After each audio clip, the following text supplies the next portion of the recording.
سلام البنات، كي دايرين؟ كنتمنى تكونوا بخير وعلى خير وفي احسن الاحوال يا ربي. مرحبا بكم في فيديو جديد ومرحبا بكم في قناتي. اليوم جبت لكم وصفه سهله وسريعه، صينيه ديال البطاطا بالخضره، وتقدروا تضيفوا حتى الدجاج في الفران. وصفه لذيذه واقتصاديه ومناسبه للعشاء والغداء. تبعوني خطوه بخطوه.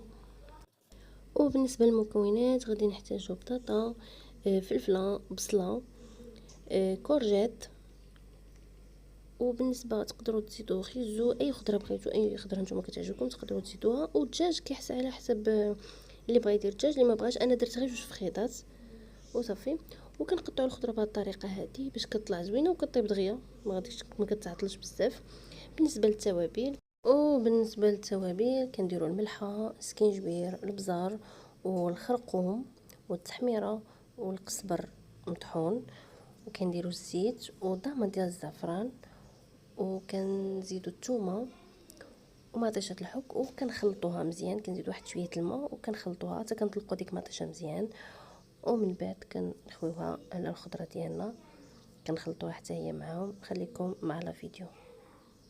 بالنسبه للصوت اللي ما كتسمعوش مزيان، كيجيكم صوتي شويه مبحوح حيت كنت عيانه شويه، الله يعافينا، غير سمحوا لي وخليكم مع لا فيديو.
وهنا بعد ما خلطت ديك الشرموله ديالي، ديك العطريه، كنلوحها على ديك الخضره وكنحاول ندخل فيها ديك العطريه مزيان. كنبقى نحرك كندخل فيها مزيان. وكذلك هذوك الفخيطات ديال الدجاج اللي زدت حتى هما. بالنسبه للدجاج كيف ما قلت لكم تقدروا انكم تستغنوا عليه وصافي. ودابا كنخويها هادشي كلشي في الصينيه ديال الفران. بالنسبه للفران كنشعلو 180 قبل، وكنشعلو من الفوق ومن التحت مده 45 دقيقه حتى لساعه على حسب الفرن، كل واحد والفرن ديالو، حسب الفران ديالكم كيفاش داير. صافي وكنخليها وكنغطيها من الفوق. وخليكم على فيديو.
وبالنسبه للكاغيط تقدروا ديروا حتى الومنيوم، بابي الومنيوم الا بغيتو يطيب لكم بسرعه ما تعطلش عليكم كنتو مزروبين.